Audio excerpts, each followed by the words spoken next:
What my stepson did during the snowstorm left me frozen, a true infidelity confession. I was just going to check the generator. But the person standing in the dark wasn't a mechanical problem, it was Logan. Wet, shivering, and he confessed something no one should ever hear from a son. And I didn't back down. The house was too quiet without him. Not Logan, he was still here. It was Mike I was talking about. My husband. He'd been gone for almost 3 weeks on another extended business trip. This time to Oslo. He said it'd only be a month. Maybe 2, but the silence he left behind felt heavier each day. It wasn't always like this. Years ago, we laughed, we touched, we shared late-night wine and early morning coffee. But somewhere between meetings and miles, that warmth faded. Now I sleep on my side of the bed. Cold sheets and colder memories for company. When Mike left, he asked me to let Logan stay over. Just for a few weeks. He said, while the apartment gets fixed. I didn't argue. Logan's 20 now, grown. Polite. Thoughtful in that quiet way that always made me wonder what he was thinking. We hadn't lived under the same roof since his father and I married 6 years ago. But there was something oddly comforting about having him nearby. Still, the cabin felt hollow, tucked away in the snowy woods. It was meant to be a peaceful escape. Instead, it felt like a holding cell. And I was just waiting. For what? I wasn't sure. Each day followed the same rhythm: wake, coffee, emails, reheated leftovers, sleep. Logan kept to himself mostly. But every so often, we'd cross paths in the kitchen or living room. Those moments lingered longer than they should have. And that scared me more than I was willing to admit. Logan wasn't a talker. He never had been. Even as a boy, he'd watch the world quietly, letting others fill the silence. Now, at 20, he'd grown into that stillness, carrying it like armor. He moved through the house like a shadow, present, but never intrusive. At first, I barely noticed him. We kept polite boundaries. He did his own laundry, cleaned up after himself, left post-it notes when he used the last of the milk. But there were moments, small ones, that lingered. Like the night I dropped a glass in the kitchen and he appeared out of nowhere to help. His fingers brushing mine as we both reached for the same shard. Or the time he caught me outside, sitting on the porch in my robe, lost in thought. He didn't ask what was wrong. Just sat beside me, wordless, letting the quiet settle between us. There was comfort in that. And danger. It wasn't just that Logan was grown. It was that he saw me. Really saw me, not as Mike's wife, not as some stand-in mother figure, but as Claire, a woman who was tired, restless, and lonelier than she let on. I started to catch myself watching him when I shouldn't. The way his shoulders moved beneath his hoodie. The curve of his jawline when he laughed. Which was rare, but beautiful. I hated myself for noticing. But denial is a weak shield. And when the snow began to fall harder, and the power flickered for the first time, something inside me shifted. The storm hit harder than forecasted. By late evening, snow blanketed everything outside like a shroud, muting the world. Trees bent beneath the weight, and the wind howled through the eaves. I lit a few candles just in case. And sure enough, by 10:17 p.m., the power blinked out. The silence was immediate. No hum from the fridge. No baseboard heat ticking. Just the wind, and my own uneven breathing. I piled on extra blankets and settled on the couch, trying to read by candlelight. Logan had gone to his room hours earlier. Or so I thought. But when I turned my head, I saw him standing in the hallway, one hand against the wall like he needed it to stay upright. "Claire?" he said softly. I looked up, startled by how quiet his voice sounded in the dark. "Is everything okay?" He hesitated before walking over. He was barefoot, in sweatpants and a t-shirt. His hair tousled like he'd tried to sleep but failed. "I couldn't fall asleep," he murmured, eyes avoiding mine. I nodded toward the blanket pile. "Come sit, it's freezing." He did, but carefully, like the space between us mattered. And it did. We sat in silence, listening to the wind gnaw at the windows. The candlelight made everything softer, but also more intimate. His shoulder barely brushed mine, and I felt it like a spark. When he finally spoke, it wasn't small talk. His voice was steady. "There's something I need to tell you. There's something I need to tell you," he repeated, eyes fixed on the flickering candle between us. My heart skipped, not from fear exactly, but from the quiet weight in his voice. I turned toward him, careful to keep my expression neutral. "Okay," I said softly, "go ahead." He rubbed his palms together, then dragged them down his thighs. "I've been thinking about this for a while, and I know it's not right. Or maybe it's just not supposed to be. But I can't pretend anymore." He paused, waiting for permission or maybe forgiveness in advance. "I don't see you as just my dad's wife," he said. "I haven't, not for a long time." The room shrank around us. My breath caught in my throat, and I swallowed hard, trying to keep control of my voice. "Logan?" He looked up finally, and the pain in his eyes almost undid me. "I see you, Claire," he whispered, "the way you carry the weight of this house, of him being gone all the time. I see how lonely you are. And it kills me, because I care about you in ways I know I shouldn't." My chest tightened. I opened my mouth to speak, but nothing came out. He didn't move closer. He didn't reach for me. He just sat there, letting it hang in the air like smoke, slow, creeping, impossible to ignore. "I'm not asking for anything," he added quickly. "I just needed to say it. To be honest, because pretending hasn't made it go away." Outside, the wind screamed through the trees. Inside, I felt equally exposed, vulnerable in a way I hadn't felt in years. And even as I searched for the right response, part of me was terrified that maybe, deep down, I didn't want to tell him he was wrong. I should have said something, anything, that night. I should have stood up, drawn a line, reminded him that I was his stepmother and this wasn't just inappropriate. It was dangerous. But I didn't. Instead, I sat there in the dim candlelight, my hands clenched around the blanket, and my heart pounding loud enough that I was sure he could hear it. The air between us felt heavy, dense with something neither of us dared name. "I'm sorry," Logan whispered, shifting to stand. "I shouldn't have said anything. I'll just—" "No," I said quickly, too quickly. My hand reached out before I could stop it, fingers wrapping lightly around his wrist. "Don't go, please." He froze, then slowly sat back down beside me. The silence returned, but this time it pulsed, alive and dangerous. His eyes searched mine, uncertain, hopeful, afraid. "I didn't mean to make things worse," he murmured. "I just needed you to know." I nodded, unable to trust my voice.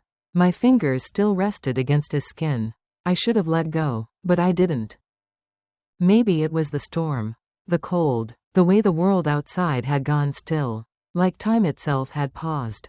Maybe it was the ache of being seen, really seen, after so long of being overlooked. He leaned slightly closer, just enough for me to feel his breath on my cheek. I didn't move away. When it happened, it wasn't a kiss. It was a touch, his forehead brushing mine, tentative, like a question. And I didn't pull back. I closed my eyes and let the moment stretch. Let it wrap around us like the storm outside. I didn't think. I didn't rationalize. I just felt the warmth of him, the honesty, the trembling line we both knew we were crossing.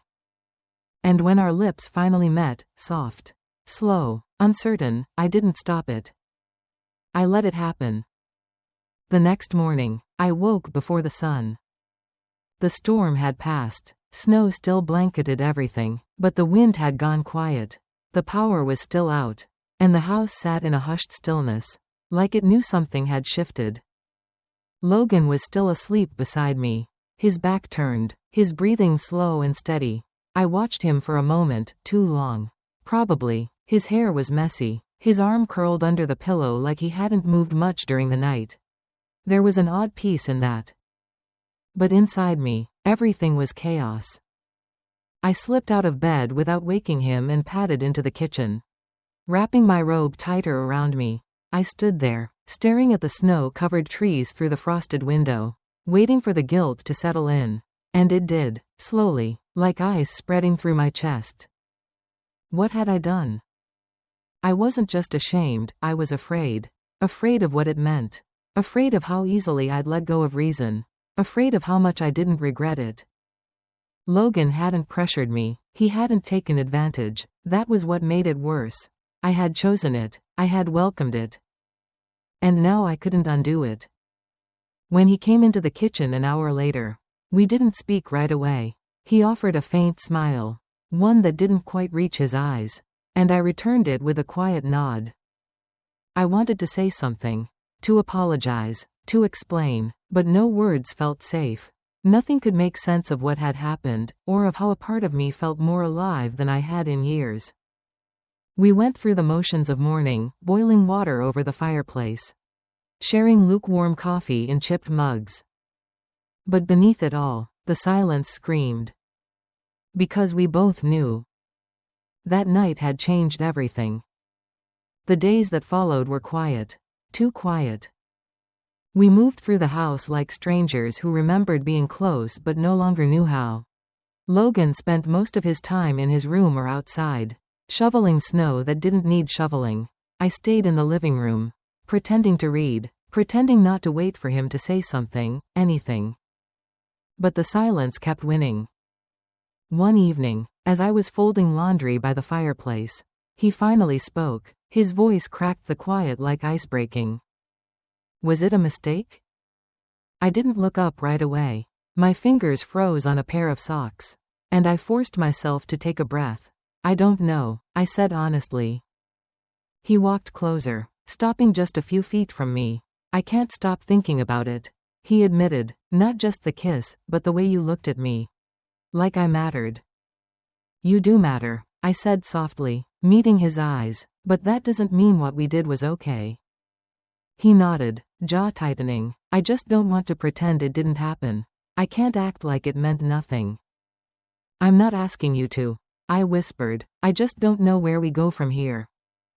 He was quiet for a beat, then said, I don't regret it. I did, but not for the reasons I should have. Not because it was wrong, but because it made me want more. And wanting more was the real danger. That afternoon, while Logan was out clearing the back porch, I went to the storage closet to grab extra candles. The breaker box was tucked in the corner, and I figured it wouldn't hurt to check it again. As I pulled the door open, something on the top shelf caught my eye, a small blinking red light. I froze. Reaching up, I brought down a black cube no bigger than a matchbox. It took me a second to realize what I was holding, a hidden camera. Disguised as a smoke detector. My stomach dropped. I flipped it over. No label, just a tiny memory card slot and a blinking light that stopped the second I touched it. The realization hit like ice water. This had been recording. I stared at it, trying to remember when it could have been placed. Then it hit me. Mike, before his last trip, he'd insisted on upgrading the safety devices in the cabin. He'd done it himself. I hadn't thought twice. Why would I? Panic rose like bile. My mind raced through the last few days. What had it seen? What had it heard? Footsteps behind me. Logan. He looked from my face to the object in my hand. What's that? I didn't answer. I couldn't. He stepped forward, gently taking it from me. His jaw clenched as he turned it over. Is this recording us? I nodded, the air thick between us. He stared at it for a long moment. Then, quietly, he said, we need to be careful. I searched his face for anger, for fear, but instead, I saw something colder, resolve. What are you going to do? I asked. He looked up. Whatever it takes to protect you. Logan didn't speak much the rest of that evening. He kept the camera in his room, locked the door behind him, and told me not to worry. But I worried anyway. The next morning, I found him sitting at the kitchen table, fully dressed, a duffel bag at his feet.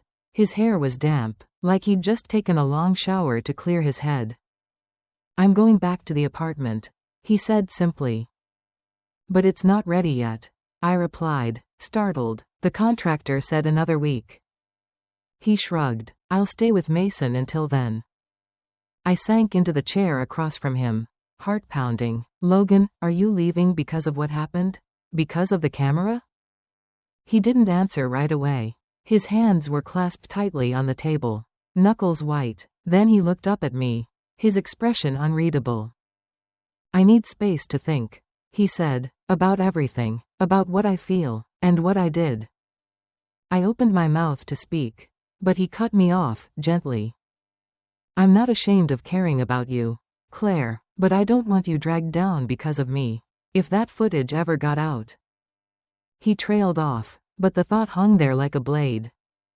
You didn't ask for this, he continued, and I won't let it ruin your life. My throat tightened. You're not ruining anything. He stood, shouldering the duffel bag. I'll come back when it's safe, when I know what to do next. Before I could stop him, he leaned in and pressed a gentle kiss to my forehead, nothing more. And then he left. The snow had started to melt, but the ache in my chest only deepened. I didn't know what would happen next. But I knew something between us had already changed forever.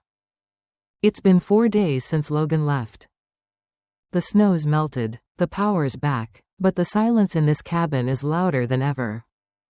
I haven't told Mike. I don't know how. I don't even know if I should. That camera, I don't know if Logan destroyed it or kept it, and I'm scared to ask. Every night, I replay that moment, the warmth of his hand, the way he looked at me, like I was the only person left in his world. I miss him. I miss the honesty in his presence.